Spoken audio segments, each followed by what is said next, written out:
Have you ever met someone who, even though he had a world of knowledge, was treated like a nobody? This is the story of a man who spent years sweeping the floor of one of the most prestigious universities in the United States.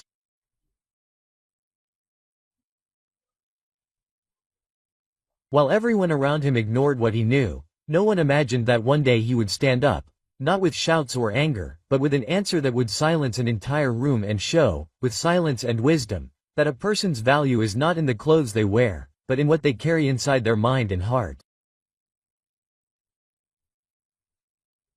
Marcos started his day before everyone else.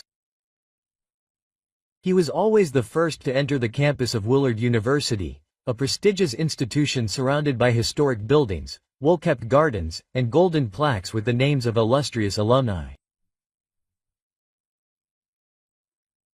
While the sky was still dark and the hallways were empty, he was already there with his broom, his bucket, and a notebook folded at the bottom of his backpack.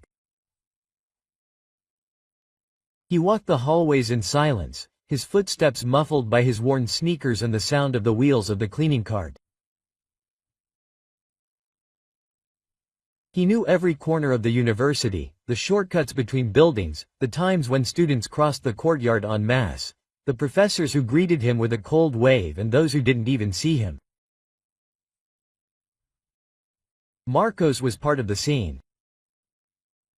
He was always there, but he wasn't noticed, like a light bulb on the ceiling or a doorknob. In the university cafeteria, he got the same black coffee every morning. The attendant, friendlier than most, always said, "Good morning, Marcos." Strong as always, strong as always. Quote. He responded with a half-smile. It was one of the few real human exchanges he had there. Other than that, he was treated like a number, like a blue uniform. Once, two engineering students passed him in the hallway while he was scrubbing the marble floor. One of them limped, thinking Marcos wouldn't understand. Have you ever thought about spending your life cleaning the place you'll never be able to visit as a student? The other river. That's the closest he'll ever get to an equation. Marcos listened, but did not respond. He had learned over the years that some battles are not worth the effort and that time is sometimes the best advocate. Even when he was quiet, he paid attention to everything. He knew the names of the professors, the most common topics in class, the posters on the walls. He even remembered when the current dean was still just an assistant researcher who drank coffee in the hallways. While he cleaned the whiteboards in the classrooms, he quickly read the content and there, between scribbles of linear algebra and differential calculus, his mind went back to working as it did years ago, when he himself taught on the other side of the ocean, but no one there knew that.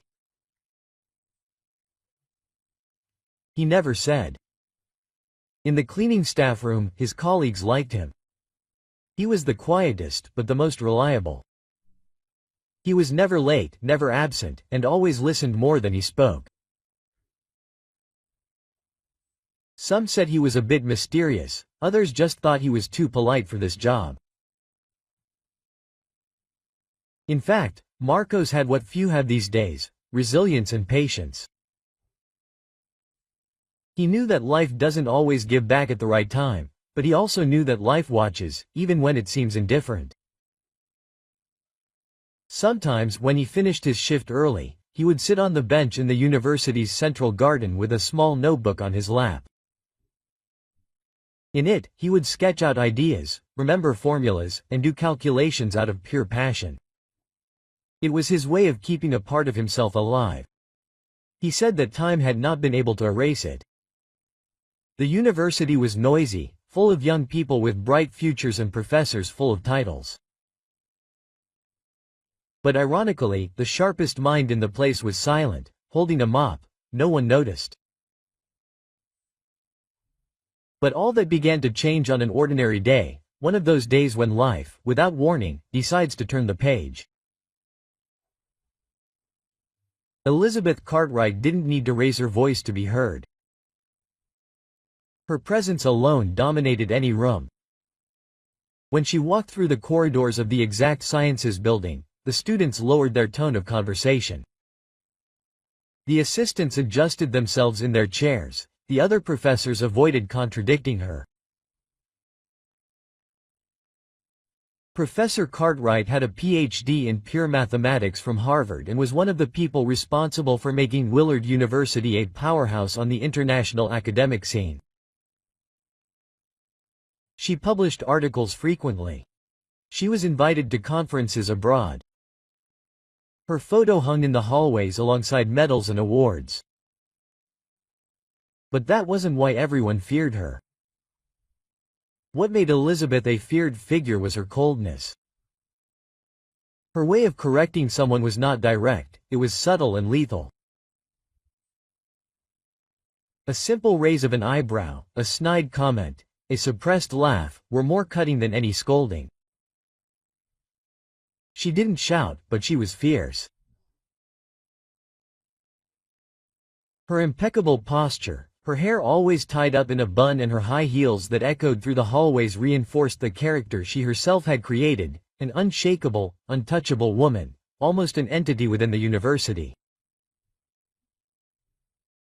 And she liked that. That week, Elizabeth had decided to apply a new challenge to her discipline, an unprecedented equation, developed from complex and unusual concepts, even among experienced mathematicians.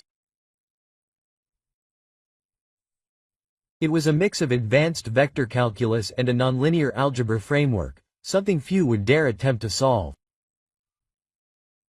"It's not just about finding a result," she said during her master class. "It's about proving that your mind can see beyond the obvious. Whoever solves this will be eligible to collaborate on my next international paper." The whiteboard displayed the equation written in large letters. Many students had already taken photos. Most just stared in silence, trying to figure out where to start. Elizabeth turned to the class with her characteristic smile, cool and confident. "If anyone can solve it, they will have the privilege of learning alongside me. But make no mistake. I'm not here to motivate. I'm here to measure who is capable." Some laughed nervously, others swallowed hard. She knew exactly the impact she was making and used it to her advantage. At the end of the class, as the students dispersed and the teachers prepared to leave the building, Elizabeth spent a few minutes gathering her materials. It was then that she noticed a familiar figure through the auditorium window, Marcos. He was in the hallway waiting to come in and start cleaning. He was carrying a bucket of rags, a bottle of disinfectant, and his eyes were always discreet. Elizabeth had passed him a few times. She knew he was a janitor and nothing more. She didn't remember his name or his background, but she remembered seeing him looking at the equation board on other occasions, a habit that to her was almost comical. She opened the auditorium door and walked out into the hallway. Marcos politely stepped back to make way. "Hello," he said kindly. She paused for a second, looking directly at the board behind him, still trying to make sense of the symbols. He didn't respond right away. "I like to watch," he said finally. "It's fascinating." Elizabeth let out a short laugh. Not of joy, but of disdain. "Fascinating, Mr. Marcos." "Mr. Marcos," she repeated slowly. "That's not for everyone. You're more likely to clean the board than understand what's written on it." She looked at him once more, as if assessing a poorly done piece of work, and then turned to leave. "Don't take this the wrong way," she added. "Advanced mathematics is not something you learn with a rag." Marcos stood there in silence. The sentence was said lightly, but it carried the weight of years of judgment and disguised contempt. It wasn't just an offensive sentence, it was a reminder, a cruel reminder that for many, appearance still defines intelligence, position still defines value. But Marcos didn't respond, he just watched her walk away. And in that silence, something inside him stirred, something old that he had locked away for too long, a vivid reminder of who he had once been and who, deep down, he still was. That night, while he was cleaning the room where Elizabeth had taught, Marcos stood in front of the board for longer, reading the equation carefully, mentally noting some variables, identifying patterns. His eyes weren't admiring, they were analyzing. The difference was that this time he didn't look away. And for the first time it didn't seem like he was there just to wipe the slate clean. It seemed like he was there to rewrite history. The next morning, the atmosphere in the Exact Sciences building was the same as any other day. Hurried steps, conversations about tests, folders full of papers and computers open, displaying codes and calculations. But for Marcos there was something different in the air. He had gotten used to indifference, but what he felt when he ran into Elizabeth the night before was something more cutting. It was contempt disguised as superiority. And as much as he had learned to swallow this kind of poison with dignity, this time it had hurt differently. In the employee break room, he was quieter than usual. His colleagues noticed. "Is everything okay, Marcos?" asked Rosa, the oldest employee on the cleaning team. He just nodded, trying to change the subject. He didn't want to tell her, he didn't want to seem offended, but inside he couldn't get that sentence out of his head. "It's more likely that you'll clean the board than understand what's written on it." That wasn't just a comment, it was an attack disguised as a naturalness. And the most painful thing was knowing that no one would be surprised. No one there would see it as wrong, because for everyone, a janitor has no business looking at an advanced mathematics board. During the afternoon, Marcos passed by the classroom where the equation was displayed. At Elizabeth's request, no one would erase the board. That was part of the intellectual provocation she imposed on the students. Some students were gathered together trying to understand the first steps.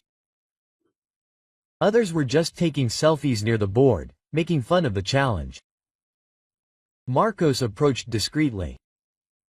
He observed the structure, the sequence, the logic behind it. The students didn't even notice his presence, except for one.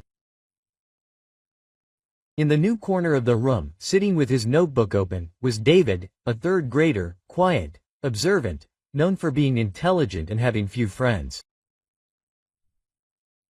When he saw Marcos looking at the board, he didn't laugh or make fun of him, on the contrary, he was curious.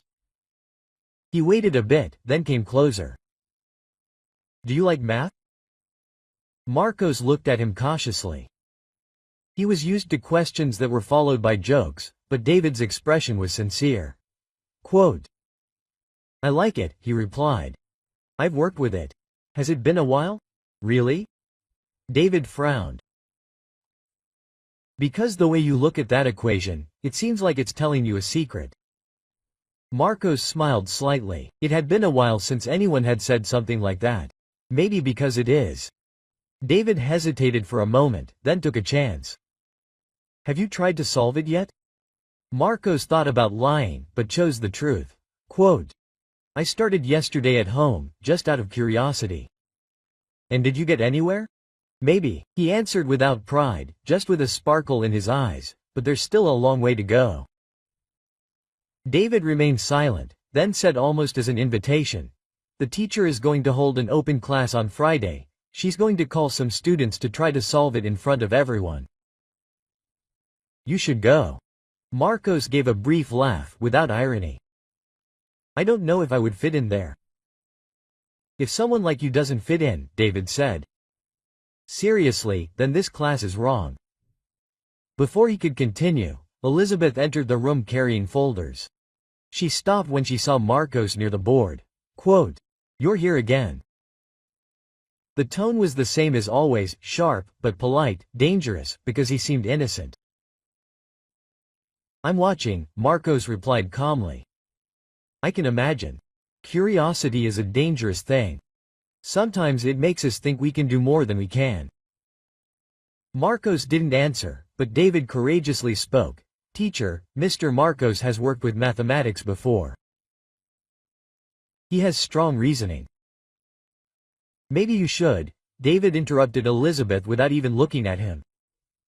"Be careful with assumptions. Mathematics requires more than impressions. It requires proof and titles." David fell silent. Marcos did too. But there, at that moment, there was a new ingredient in the air: discomfort. For the first time, Elizabeth didn't just see a curious janitor.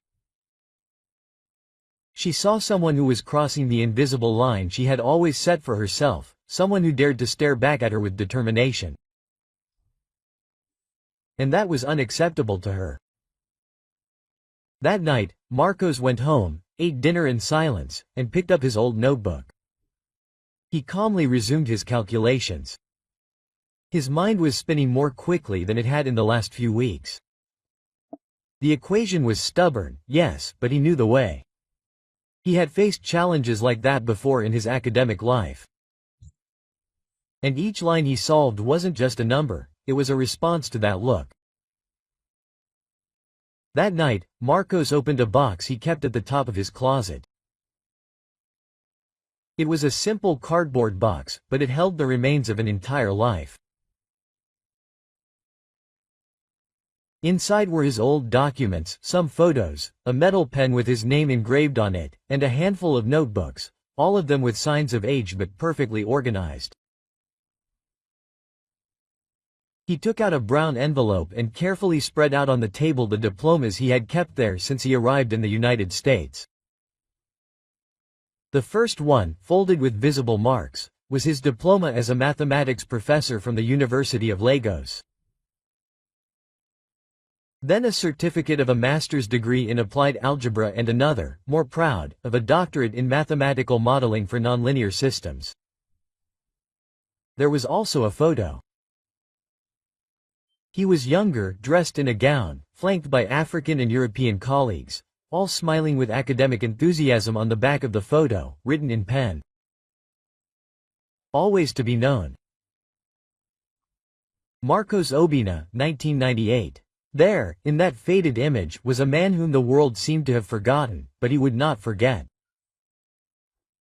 He would never forget. Marcos's story did not begin in the halls of Willard University. It began in a small neighborhood in Lagos, where he was born and raised with his father, a bricklayer, and his mother, a primary school teacher. It was from her that he inherited his love of education. It was his mother who woke him up every day before sunrise, recited multiplication tables while she cooked, and made him read the old newspapers his father brought home from work. With effort and talent, Marcos entered university, received a scholarship, worked as a monitor, and years later was already a reference in the field of applied mathematics in Nigeria. He taught classes, supervised research, and was invited to symposiums in Ghana, South Africa, and even Europe. It was during one of these conferences that he met Maka, a chemistry researcher. They got married 2 years later and had a daughter, Shinara. Life seemed to be going on as it should, stable, dignified, and promising, but then the disease suddenly struck. Maka was diagnosed with leukemia. In a matter of months, she went from being a vibrant woman to a fragile patient. The limited local health system did not offer adequate treatment. Marcos sold his car and furniture, asked friends and colleagues for help, fought as best he could, but he lost. With his wife dead and a young daughter to raise, Marcos began to consider something he had never thought of before: starting over elsewhere. With the help of a foundation, he managed to get a position as a visiting researcher in the United States. He saw an opportunity to rebuild himself, to offer his daughter a better future, and he arrived with faith, with a resume, with dignity, But the papers he brought in his suitcase did not have the same value in that new world. In the first few months, he tried to validate his diploma. He went to departments, spoke to secretaries, sent certified translations, but everything seemed to be stuck. The bureaucracy was relentless, the demands surreal, and his patience was running out.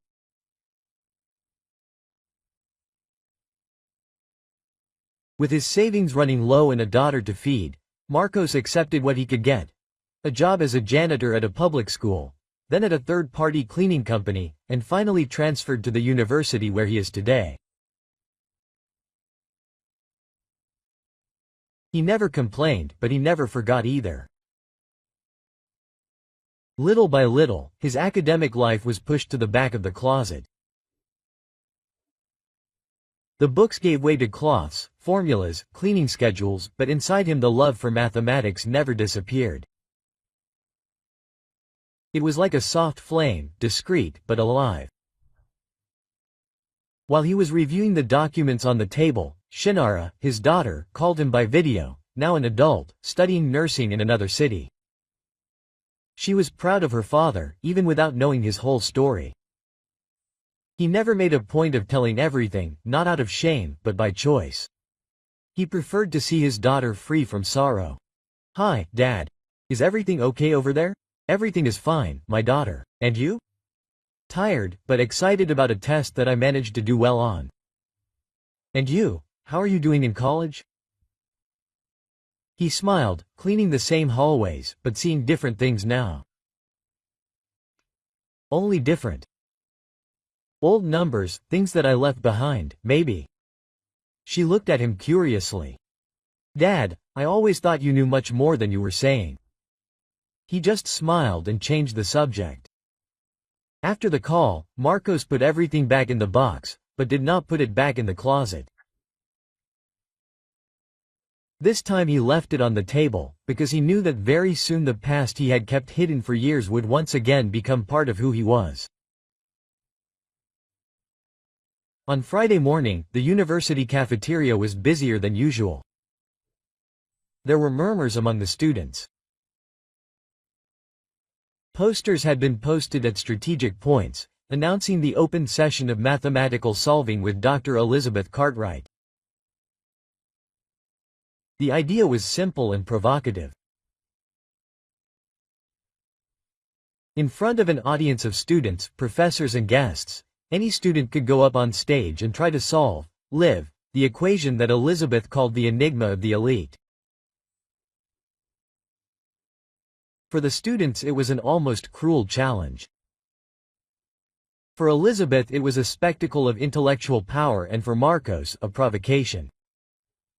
He found out about the session early, while he was sweeping the hallways of the Exact Sciences building.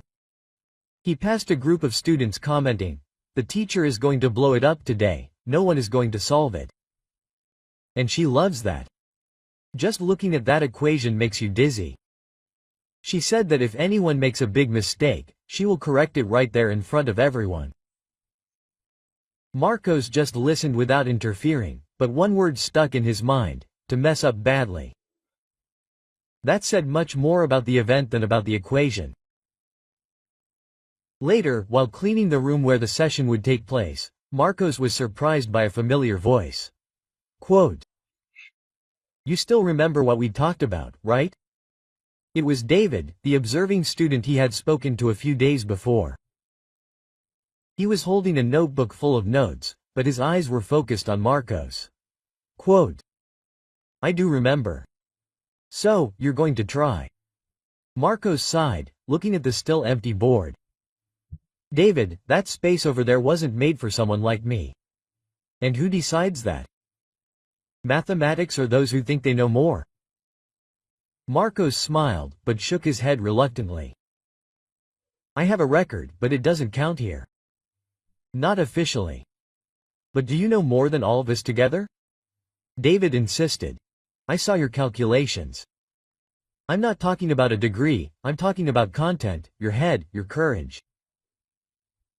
Marcos was silent for a few seconds, then said, almost like a confession, The world taught me not to want the stage. When you get hit too hard by life, you learn to be invisible by instinct. Quote. David became serious. He didn't try to console, he just answered with something simple and direct. Maybe it's time to stop hiding then and let them see what you really are. The day passed. Marcos finished his workday as usual. He had a coffee in the employees' cafeteria, quickly went through the locker room and headed towards the administrative sector, not to work, but to watch. The open session was about to begin. The auditorium was already full when he entered and sat in the last row. No one paid attention. He was dressed simply, with an old coat over his shirt and the same calm look as always. Elizabeth was already on stage. The spotlights illuminated the board, where the central equation was drawn in white chalk, surrounded by notes that seemed to confuse more than help. "Good afternoon," she said in her precise and imposing voice. As promised, today we open the stage for those who wish to try to decipher this structure. But I warn you, I will not be held responsible for those who try harder than they are capable of. Suppressed laughter spread throughout the room. The first student went up, tried to apply a vector method, and made a mistake on the second line. The teacher corrected him with a subtle but humiliating observation. Good effort, but effort without direction is like running in circles. Another tried, stopped in the middle of the explanation, left with his head down, applauded by some classmates as a form of support. And then, a moment of silence. Elizabeth looked around, asked ironically, "Anyone else willing to take the risk?" David, sitting in the front rows, turned, looked for Marcos with his eyes, found him and just nodded. Marcos remained still for a few seconds. Time seemed to stand still and then he stood up. The crossing of the corridor to the stage was slow. Each step was a memory. Each meter was an old scar. When he got close to the teacher, she looked at him in surprise and slightly disconcerted. "Sir Marcos, would you like to participate if there is no objection?" Quote. Elizabeth smiled, a polite, almost disdainful smile. "Not at all. Knowledge is open to all. After all." Marcos picked up the chalk and turned to the board. The room fell silent and, without saying anything else, he began to write. Marcos held the chalk as if he were holding the truth. In front of him, the board. Behind him, dozens of eyes were fixed on his back. The tension in the auditorium was almost palpable. No one spoke, no one moved, even the cell phones seemed to be turned off. The entire audience watched what would have been unthinkable a few minutes ago. The university janitor. Faced with the equation that no one dared to face, Elizabeth remained standing next to the pulpit. The smile on the corner of her lips was now more restrained. She said nothing, but her gaze observed attentively, not out of respect, but out of control. Marcos took a deep breath and began. The first line was written calmly, a rearrangement of the main terms of the equation, without haste, without hesitation. Then a second line, highlighting the common mistake everyone made, an inversion of algebraic priority that compromised any subsequent attempt. Little by little, the board began to come to life. Marcos didn't look at anyone, he was devoted to the equation. His mind worked clearly. His movements were fluid. The symbols appeared on the board as part of a conversation between him and the problem. In the middle of the audience, some students began to lean forward. One teacher adjusted his glasses, another whispered something to the student next to him. "He knows what he's doing." In the background, David smiled silently. Did he know? He always knew. Elizabeth crossed her arms, no longer smiling. Her expression was one of unease. She could no longer hide her surprise. This was off script. Marcos continued. His voice was low but audible. He explained each step. Most people try to isolate the variable z, but it depends on two complementary systems. The key is not in the result, but in the way the function behaves under the pressure of multiple conditions. A senior professor in the mathematics department, known for his rigidity, frowned, but not in disapproval, in interest. He took a piece of paper and began to follow the calculations, but only a few lines were written. Each line was a silent statement. I know what I'm doing. Until 20 minutes later, Marcos put the chalk on the board tray, turned to the audience and said, "That's settled." Absolute silence. Elizabeth opened her mouth, but no words came out. Professor Senior stood up, walked to the board with slow steps, analyzing each line, reading everything, checking, verifying the connections, confirming the reasoning. Then she turned to the audience and declared in a firm voice, "That's right, absolutely right." It was like a silent explosion. The looks multiplied, the whispers began, some students applauded, still in disbelief. Others just looked at Marcos with a mixture of respect, surprise and shame. Shame for never having seen him. Elizabeth remained motionless. Her face no longer hid anything. It was a mixture of humiliation, shock and, perhaps, regret. For the first time, she had nothing to say. Marcos stepped down from the stage with the same serenity with which he had ascended. He didn't pose, he didn't seek recognition, he simply returned to his place at the back of the auditorium. He sat down and lowered his head as if nothing had happened. But something had happened. An invisible man had become impossible to ignore. As he left the auditorium, comments were whispered among the students. Since no one knew he was so good, he's better than half the teachers. And to think that we barely looked at his face. David approached, shook his head Marcos's hand firmly. "Thank you for not giving up on us." Marcos smiled. "I didn't do it for you. I did it because it was time." Elizabeth left through another door. She wanted to avoid stares. She knew that that day her authority had suffered the biggest blow of her career and the most painful, not because of a technical error, but because of arrogance. In her office, locked and alone, she looked at the board with the copy of the equation that she had hung days before. The same board that until then had been a symbol of her prestige was now a symbol of her blindness. That night, Marcos went home without saying much. He took a shower, had dinner and sat at the table with his notebook. But for the first time in many years, he didn't go straight to the numbers. He wrote, "Today I was heard without saying anything but the truth. I didn't shout, I didn't accuse, I didn't need to prove anything with words, I just did what I always knew how to do. And finally the world looked at me with the right eyes, put the notebook away and slept in peace." The next morning, the board was still there. No one dared to erase the lines drawn by Marcos. The calculations were written with surgical precision, almost artistic. Some students entered the room early just to see, with their own eyes, the solved equation. One of them muttered, "This should become part of the university's history." Another commented, "The janitor, no, the professor.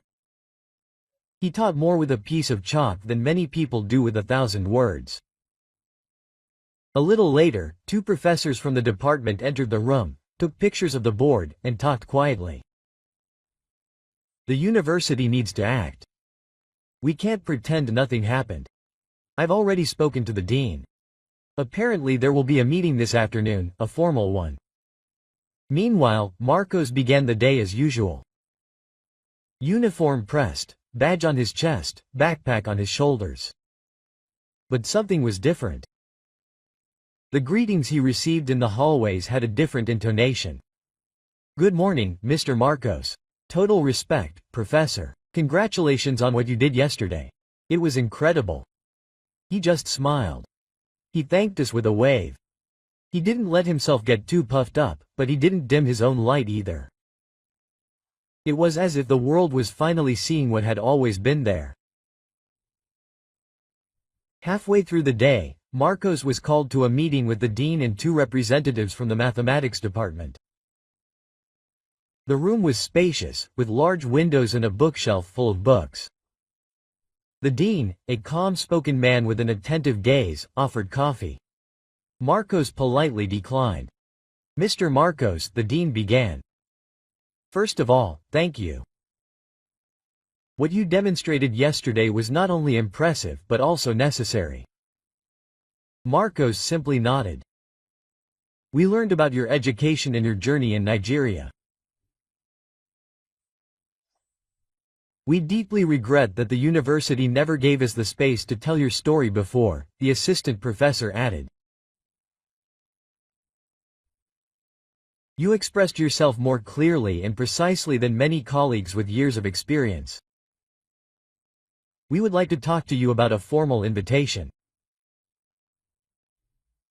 Marcos said nothing, just listened calmly, but his face, however restrained, betrayed a slight emotion. "We would like you to initially join our Applied Research Center. The university is committed to evaluating the equivalence of your degrees, and if you agree, we can start a plan for you to officially work as an assistant professor." There was silence for a few seconds. Marcos took a deep breath. "I didn't do what I did to earn a seat, but if what I taught served to open eyes, then I accept it with gratitude and responsibility." The dean smiled, "And that only confirms that you are exactly the kind of teacher we want here." Meanwhile, Elizabeth walked through the halls alone. The greetings from other teachers had changed. Before, they were full of reverence, now they were restrained, too cordial, cold. She went into her office, locked the door, and sat down at her desk. She stared at the wall, where she kept a board with her most important publications. No matter how hard she tried to maintain her posture, she knew her authority had been questioned, not by a mathematical error, but by a character error. She opened a notebook, tried to write something, gave up. Then she took a deep breath, picked up paper and pen, and began to write something she hadn't done in many years. A handwritten letter. "Mr. Marcus, yesterday, for the first time in a long time, I learned something that didn't come from a book or a scientific article, but from a gesture. You didn't just solve an equation, you solved what I myself couldn't see in myself, the silent prejudice. Forgive me." Elizabeth Cartwright folded the paper, put it in a white envelope and asked for it to be delivered to the service department, where she knew he still kept his materials. At the end of the day, Marcos received the envelope, read it, didn't smile, didn't cry, just put the letter inside the notebook where he had drafted the equation. It wasn't revenge, it wasn't a trophy, it was justice. And sometimes justice comes in silence, in an unerased frame, in a look that changed, in a title that was never given, but was always deserved. On the Monday following the event, a new notice appeared on the university's bulletin boards. Extraordinary lecture in the main auditorium with Marcos Obina. Theme: Between Formulas and Silences. The invisible value of knowledge. Admission open to all students and professors. The news spread quickly, not with fanfare or headlines, but with something deeper. Respect. That day, the hallways were filled with a different kind of curiosity. Those who had previously ignored Marcos now saw him as a role model. Those who had judged him by his uniform now heard his name with admiration. Even among the employees, the mood was one of pride. Rosa, his cleaning colleague, got emotional when she saw the poster. "Are you really going there, Marcos? They called me to speak. I can't deny my story." She held back her emotion and touched his arm. "It speaks for all of us, okay?" At 6 p.m., the auditorium was full, unlike traditional events, where students came out of obligation. That night, everyone there wanted to listen. Marcos entered from the side, wearing a simple dress shirt, a dark gray blazer, and black pants. He walked up to the stage with firm steps. He didn't carry papers, slides, or titles. He only carried the truth. When he got to the microphone, he looked at the audience, took a deep breath and began. "My name is Marcos Obina. Many of you have met me in the hallways holding a broom. Others didn't even notice me. And that's okay, that doesn't surprise me. We get used to silence when it lasts too long." The room remained still. Not a chair creaked. Not a cell phone rang. Just the eyes fixed on him. "I am a mathematics teacher. I taught for 20 years in Nigeria. I got my master's degree, my doctorate, I worked with brilliant young people, I published research, but when I lost my wife and decided to start my life over here, I discovered that my degrees didn't travel with me, only my body and my dignity." The words were spoken calmly, without any bitterness in the tone, but with the truth openly. "Here I started from scratch. No one wanted to see my resume. They only asked me if I knew how to clean. And since I had a daughter to feed, I accepted because dignity also means keeping food on the table. And yet everyone looked at me as if I were inferior." At the back of the auditorium, some students lowered their heads in shame. Others just stared at him with teary eyes. "I spent years in silence, but knowledge doesn't disappear. It just waits for the right time." Marcos then simply told how he came up with the equation he solved, how the silence of the early morning allowed him to review his notebooks, how the teacher's disdain didn't paralyze him, it just reminded him of who he was. "When I wrote that solution on the board, it wasn't to prove anything to her. It was to prove to myself that I was still here, that my value doesn't depend on the badge I carry, but on the story I carry inside me." The audience burst into applause. Standing ovations, long, emotional, real applause. After the lecture, Marcos was surrounded by students. "Professor, can I talk to you some more? You're going to give a real class now, right? I wanted to watch your next speech." He answered everyone patiently, without rushing, without posing. After all, those who have spent their lives waiting to be heard know how to listen deeply. The dean was waiting for him in the hallway. "Marcos, the university wants to make you a permanent member of the faculty. We're going to start the process of hiring you as a research assistant and then as a professor." Marcos nodded excitedly. "I just want to be able to teach again, to do what I was born to do." "And will you?" The dean replied, "Because you are, without a doubt, one of the best educators who has ever come here." Meanwhile, Elizabeth watched the lecture from her own room via an internal broadcast. With each sentence Marcos spoke, her face contorted, not out of anger, but out of regret and shame for having been blind. She wasn't there, she didn't have the courage to face the audience. But at the end she stood up, went to the window and remained silent for the first time, acknowledging that there was a lot to learn. On the way home, Marcos received a call from his daughter. "Dad, I watched the whole thing. I don't know if you have any idea how proud I am right now." He smiled. "Now maybe I do. You're not just my hero. You're a teacher for the whole world." Marcos looked out the bus window. The city lights passed slowly by. "Thank you, daughter. But today I just wanted to show that no one needs to ask permission to be who they are." Elizabeth Cartwright always believed she knew the world around her. She mastered formulas, statistics, theories, knew how to predict numerical behaviors, foresee flaws in mathematical models, anticipate technical errors before anyone even made them.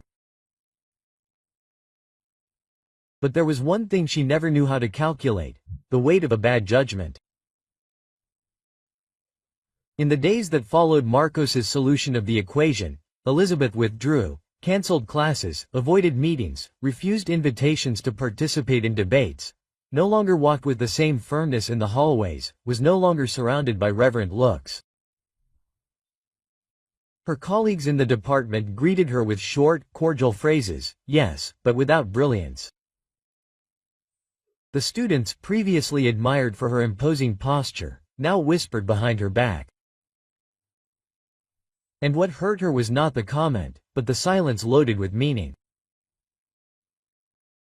She watched Marcos's lecture alone in the internal conference room, and with each sentence he spoke with humility and clarity, she felt smaller. Not because he humiliated her, he never did that, but because he calmly showed her everything she refused to see, a whole and invisible man because of her. That same night, Elizabeth walked to the empty auditorium. The chairs were disorganized. The board had been cleaned, but a small corner still had Marcos's signature next to a simple conclusion. She ran her fingers over the erased chalk and, for the first time, felt the need to know less and see more. She sat in the front row, looked at the stage as if it were a mirror, and there she allowed herself to remember. She remembered the times she saw Marcos pass by with the cleaning cart, how he never asked her name, how he mocked her curiosity, how she reduced him to the uniform he wore. She remembered the moment she saw him go up on stage and felt something she couldn't name at the time, but now she knew.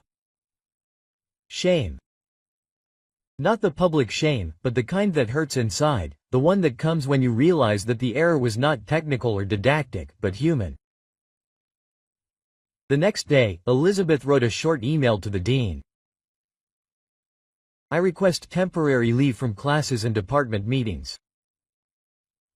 I need time to reflect and reorganize myself emotionally as an educator and a person. The dean responded respectfully, the university respects your decision.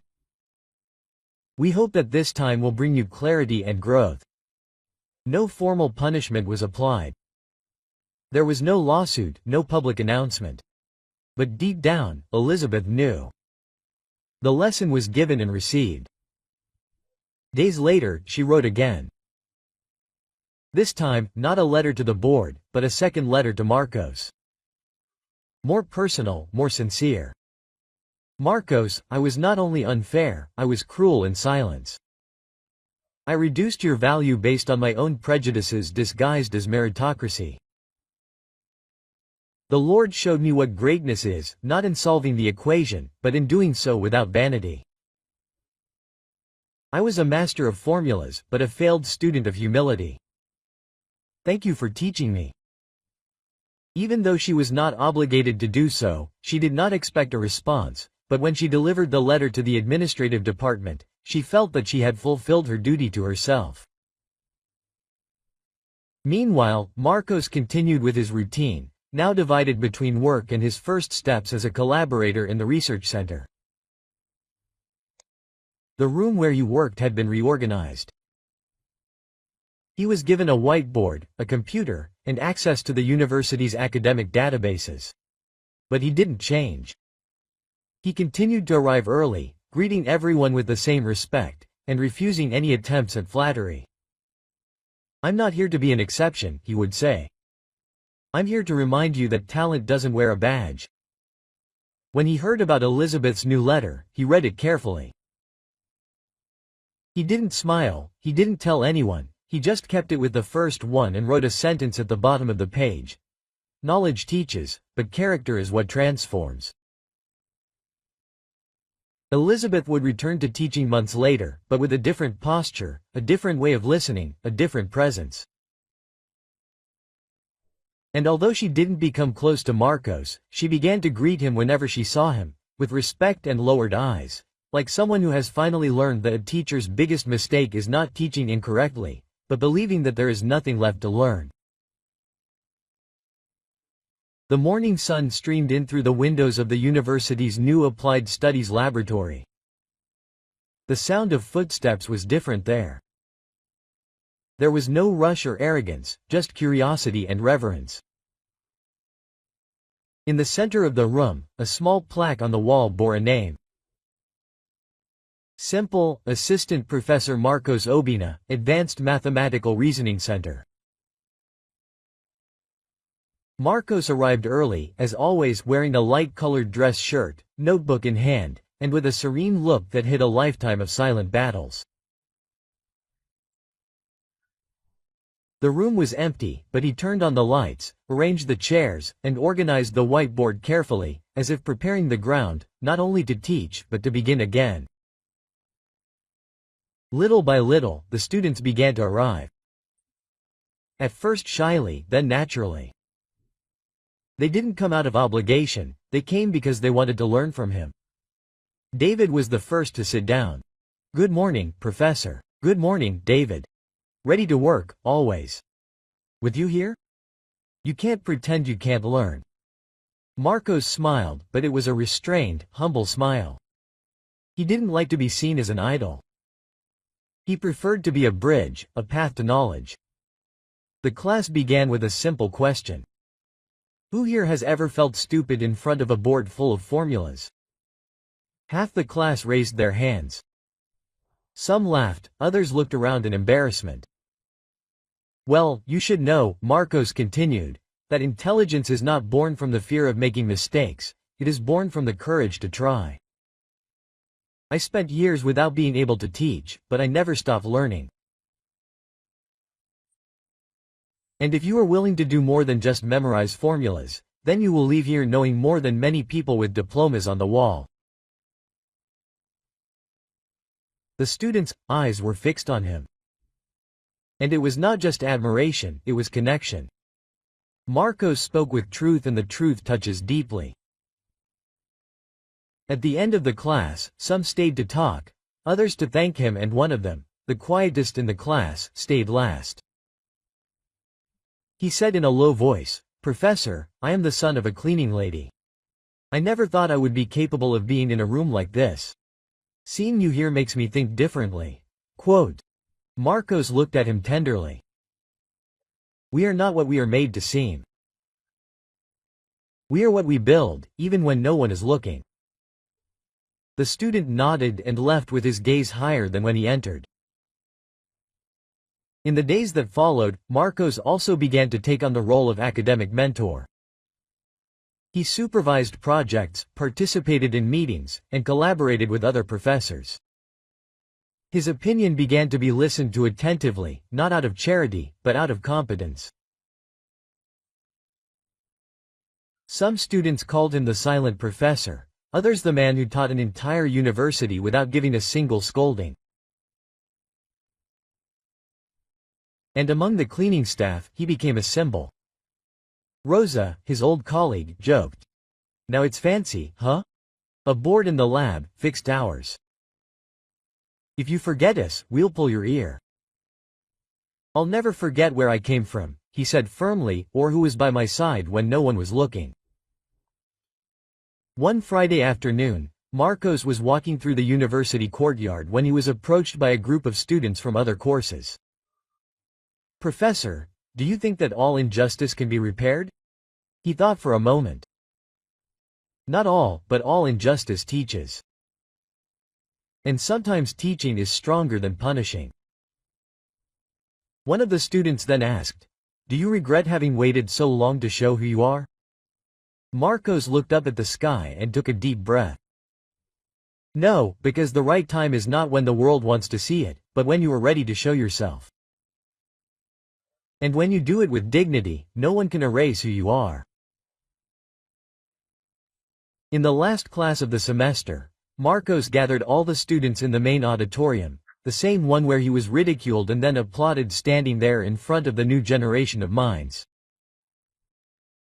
He ended with a speech that no one would forget. I am not a hero. I am not a miracle. I am just a man who believed in what he knew, even when no one else did. The world will try to convince you that your value lies in your position, your salary, your last name, but your true value lies in never letting anyone make you forget who you are or where you can go. The applause came loud and emotional. And standing there, Marcos smiled for the first time, without fear of being seen.